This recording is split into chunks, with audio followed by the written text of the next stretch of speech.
Les amis, dans cette vidéo, je vais ouvrir vos perspectives sur les techniques de découpe des polystyrènes par fil chaud et vous allez découvrir comment une telle machine CNC peut convertir un simple bloc de matière en une sculpture complexe, en un fuselage aérodynamique ou un jeu d'échecs tridimensionnel. Et oui, vous avez vu, je n'ai pas de prompteur, j'ai donc mes notes à la main, mais ça va le faire. En clair, nous allons voir les différents types de découpe possible avec une machine de découpe CNC par fil chaud. Que vous soyez bricoleur, designer, artiste ou modéliste, vous devriez avoir plein d'idées qui vous popent dans la tête à l'issue de cette vidéo et je vous montrerai comment les tester. On parle ici de découpe CNC par fil chauffant et pour comprendre ce qui va suivre, il faut que je vous explique un petit peu 1. Le procédé et 2. Comment on définit un projet pour une telle machine. Pour le procédé, c'est simple, on a un fil qui chauffe et il se déplace au travers du polystyrène. Le polystyrène se vaporise sur son passage et ça crée une découpe. Et si on est sur une machine avec 4 axes indépendants, comme la MC4X que j'utilise dans cette vidéo, eh bien on peut faire des trajets différents aux deux extrémités du fil, et c'est ce que je vais vous montrer dans cette vidéo. Donc la découpe par fil chaud, c'est pas compliqué, hein, c'est un fil à couper le beurre électronique, on va dire. Vous avez ici un fil résistif avec un ressort à grande course pour la MC4X, et vous avez les deux côtés qui peuvent être déplacés de façon séparée. Donc soit ils vont faire la même chose, soit ils vont faire des trajets différents, et comme on a ici un ressort, eh bien ça permet de mettre le fil en diagonale. Pour définir un projet dans le logiciel, on va devoir donc avoir deux trajets, un trajet sur une face, un trajet sur l'autre face, et on va devoir définir également l'écartement entre ces deux trajets, l'écartement entre les deux faces du bloc.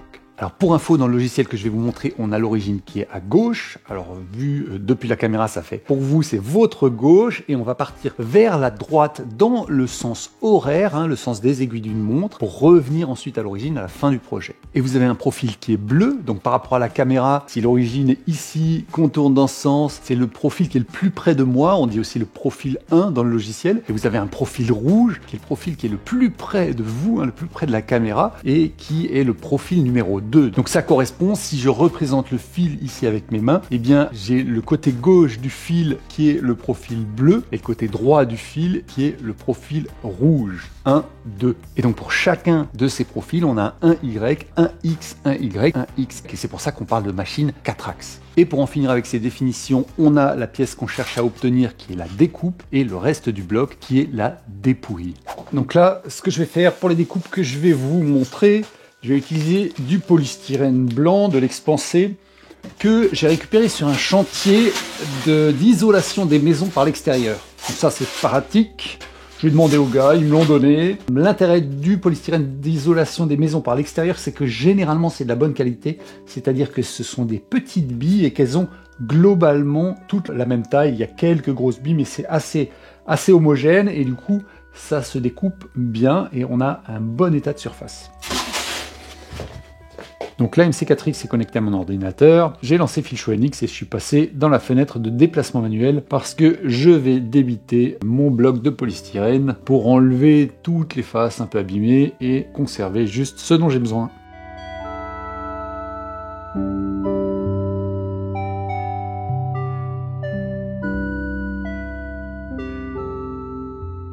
Maintenant que tout ça est précisé, voyons les différents types de découpes possibles. On va commencer par la plus simple et on va aller vers la plus compliquée. Donc la plus simple, c'est ce qu'on appelle aussi une découpe 2 axes ou 2D. C'est par exemple quand on fait un lettrage simple comme ici ou comme le logo CNC Fab qui est là ou comme la vague qui est ici. Et on a tout simplement les deux extrémités du fil qui font exactement la même chose. Donc c'est pour ça que finalement on peut représenter le trajet vu de l'extrémité du fil. On va avoir quelque chose de 2D. Et d'ailleurs dans fil chaud NX, le logiciel de pilotage que je vous présente, eh bien on a une partie spécifique pour la découpe 2D qui est beaucoup plus intuitive. On peut faire du glisser-déposer, du lettrage. C'est très bien pour l'éducation numérique, ça fonctionne bien avec les enfants et on peut étirer les profils. Voilà, c'est vraiment assez intuitif, très simple. Et donc la découpe 2D, c'est très bien pour aborder la découpe CNC par fil chaud. Et en plus, ça permet de faire plein de projets. Donc on a les lettrages, bien évidemment. On a tout ce qui est découpe de matière fine comme le dépron. On a aussi les découpes d'ailes rectangulaires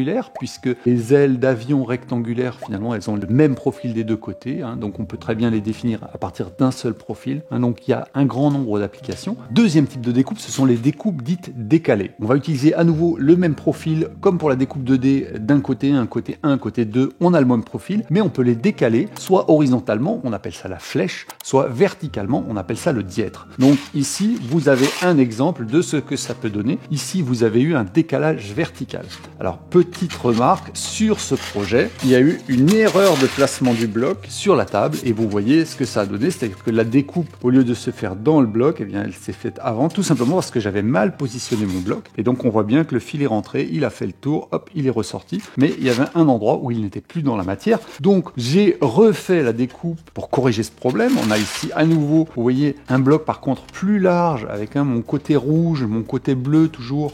Et vous voyez que j'avais mis ce qu'on appelle du dièdre, j'avais augmenté verticalement la position du côté bleu par rapport à la position du côté rouge. Et ce que je voulais vous montrer, c'est aussi, j'ai fait un évidement, hop, je le sors, j'ai fait un évidement et je voulais aborder justement la problématique des évidements en découpe CNC par fil chaud. Il faut qu'on ait un trajet continu et donc pour les évidements, on est obligé de rentrer, de faire une saignée pour rentrer, aller faire notre évidement. Donc vous voyez qu'ici, on était en train de faire notre tour et puis arrivé ici, on a fait une saignée, on est rentré à l'intérieur, on découpe notre évidement dans le sens anti-horaire, à l'inverse des aiguilles d'une montre et ensuite on ressort et on continue et là on est à l'extérieur et donc on est dans le sens des aiguilles d'une montre et on finit notre découpe. Troisième type de découpe, il s'agit de ce qu'on appelle les découpes trapézoïdales. À nouveau, on a le même profil, en tout cas le même aspect général du profil du côté rouge et du côté bleu, mais regardez la différence, et bien c'est tout simplement la dimension. On a le profil, en fait on a le même nombre de points, ils sont répartis de la même façon, mais on peut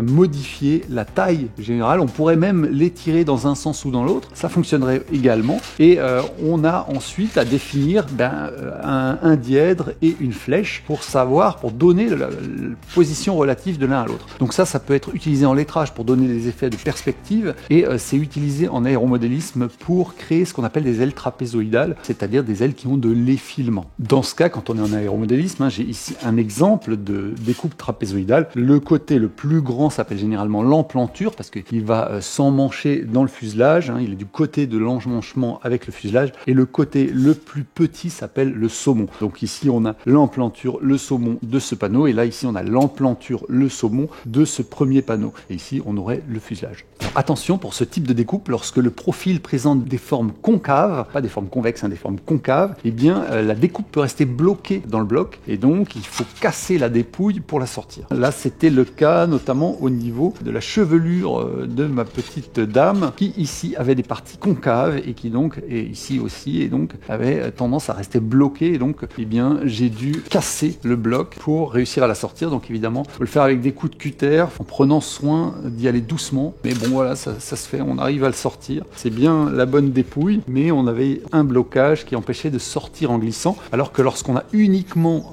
des formes convexes, eh bien ça sort tout seul. Quatrième type de découpe, c'est la découpe en plusieurs vues. Alors là on effectue des découpes standards en tournant la pièce entre deux découpes. Ça peut être avec 2 vues, 3 vues, 4 vues, enfin il peut y avoir une multitude de possibilités. L'objectif ça peut être soit de s'approcher au plus près de la forme 3D du projet final, soit de réaliser certaines découpes un petit peu originales et je vais vous en montrer une. C'est par exemple un principe que j'ai utilisé pour faire un jeu d'échecs complet il y a quelques années. Je vous mets le lien dans la description, vous pourrez, je l'avais publié sur Instructables en anglais et il doit être aussi sur mon site cncpartage.fr où vous trouverez pas mal de projets, notamment des projets 2D, mais aussi des projets 4-axes, que ce soit des projets que j'ai postés ou des projets d'utilisateurs de mes machines ou d'autres d'ailleurs qui peuvent poster sur CNC Partage. C'est une technique qui est aussi beaucoup utilisée en aéromodélisme pour faire des fuselages simples. On fait une découpe en vue de côté, on fait ensuite une découpe en vue de dessus, on ponce un peu les angles et on obtient un fuselage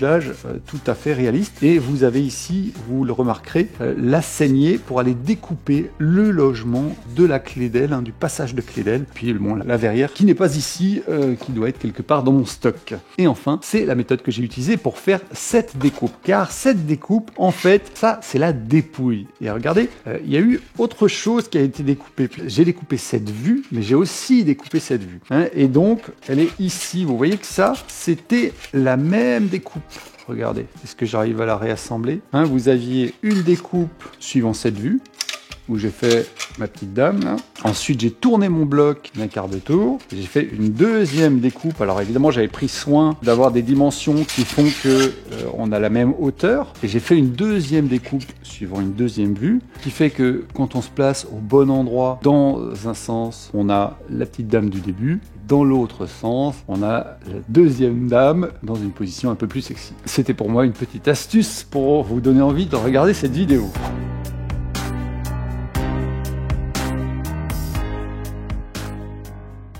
Et enfin, le cinquième type de découpe qui est la découpe synchronisée. On fait faire des trajets complètement différents aux deux côtés du fil, aux deux extrémités du fil, mais on définit des points de passage sur les deux profils et ces points de passage doivent être synchrones, c'est-à-dire que le fil doit passer en même temps par ces points de passage. Et ça permet d'obtenir des découpes complexes. Alors je vous ai fait un exemple vraiment que je trouve assez sympa, où vous avez mon petit bonhomme de tout à l'heure et regardez de l'autre côté, vous avez ma petite dame. Alors évidemment, j'ai pas choisi mes points de synchro au hasard. J'ai fait quoi pour les points de synchro? J'ai pris les extrémités des pieds, j'ai pris la base du cou, que ça ait du sens, vous voyez. J'ai pris les extrémités des mains. Et alors évidemment, vous vous en doutez, dans ce cas de figure également, il a fallu détruire complètement le bloc, puisque vous voyez bien que c'était pas du tout possible de le faire coulisser comme je fais coulisser ici. Là, c'est évidemment, ça marche, hein, le fil il a enlevé un petit peu de matière autour, donc ça coulisse parfaitement. Ici, le fil, il a beau avoir enlevé un petit peu de matière, impossible de sortir la découpe de la dépouille, donc il faut casser la dépouille. Évidemment, je l'ai fait avec délicatesse. Alors, ce type de découpe, il a des applications artistiques, mais il est aussi beaucoup utilisé en aéromodélisme, hein, pour faire des fuselages complexes, pour approcher au plus près et sans avoir de retouches à faire, hein, sans avoir de ponçage à faire marqué comme ici, pour approcher la forme réelle du fuselage. Et notamment sur cette chaîne, j'ai fait une vidéo avec un caudron C450 en EPP avec des tranches de 40 mm d'épaisseur et même de 30 et de 20 mm d'épaisseur quand j'avais des courbures un peu fortes, et il n'y a eu quasiment aucun ponçage et ça a permis d'avoir une forme générale vraiment bien respectée. Je vous mettrai le lien dans la description sous la vidéo vers la vidéo du caudron avec les découpes et tout. Ça vous permettra de voir vraiment un projet complet en découpe synchronisée. Vous avez aussi la vidéo d'introduction de mon site cncfab.fr où vous avez une découpe de ce type. On voit à la fois la découpe des couples et ensuite on voit le fuselage fini, hein, quand je découpe l'assise de l'aile. Attention, attention, la possibilité de pouvoir réaliser ce type de découpe dépend non seulement du logiciel mais aussi de la machine, hein. Il faut que le plateau ne soit pas trop large, que les chariots puissent aller vite et que le fil puisse s'allonger suffisamment pour prendre des angles importants. La MC4X que je fabrique et que je vends permet tout cela. Si on fait attention à ne pas prendre un plateau trop large, entre 50 et 60 cm de large, on est bien pour ce genre de découpe. Voilà, créateur, bricoleur, designer, modéliste, vous avez maintenant les clés pour choisir la bonne technique de découpe pour réaliser vos projets. Que ce soit pour donner vie à une aile d'avion, à un projet artistique complexe avec de la découpe synchronisée, eh bien la première étape, c'est tout simplement un fil et une idée. Et pour la tester, cette idée, c'est simple, il vous suffit d'aller sur mon site cncfab.fr, cncfab.renaultis.com, vous téléchargez le logiciel, vous Filshow NX que je vous ai montré dans cette vidéo, vous l'installez, c'est gratuit, vous pouvez créer vos projets, les simuler, les tester, tout ça, il n'y a pas de limitation, les enregistrer, les réouvrir sur un autre ordinateur. C'est uniquement pour si vous voulez découper avec qu'il faut la licence, mais tout le reste est accessible sans licence, donc vous n'avez aucune limitation pour tester vos idées. Et puis si ensuite vous voulez donner un corps physique à ce projet, évidemment il faudra une machine. Je vous mets quand même en garde, il est facile de commencer à monter une CNC Filshow à partir d'un projet trouvé sur le net, mais c'est beaucoup plus difficile de mener la fabrication de cette machine à son terme et surtout d'obtenir une machine 100% fonctionnelle qui pourra vous faire des projets comme ceux que je vous ai montrés, hein, et qui sera précise et qui pourra aussi prendre des grands angles et avoir une bonne vitesse et suffisamment de chauffe, etc. Hein, c'est pas si simple que ça. C'est pour ça que j'ai conçu et que je crée et que je fabrique la MC4X, hein, que je la vends sous forme de kit. Donc n'hésitez pas à me contacter si ça vous intéresse, à me demander la disponibilité, hein, et les délais, parce que en fait je fonctionne par lot, par batch. Au cours de l'année, j'ai des périodes de production et j'ai des périodes où je produis pas. Donc n'hésitez pas à me demander, hein, venez vers moi, je vous réponds généralement rapidement en 24-48 heures et vous saurez tout ce qu'il y a à savoir. Si cette vidéo sur le fichier vous a captivé, eh bien likez, partagez, commentez. Notamment, dites-moi quel type de découpe vous voudriez voir sur cette chaîne avec cette machine, ou sur Instagram, ou sur Facebook. Je vous invite à me suivre aussi sur ces réseaux. Et bien sûr, abonnez-vous pour ne pas manquer le prochain chapitre de mon exploration créative. À la prochaine pour de nouvelles aventures. Portez-vous bien. Salut.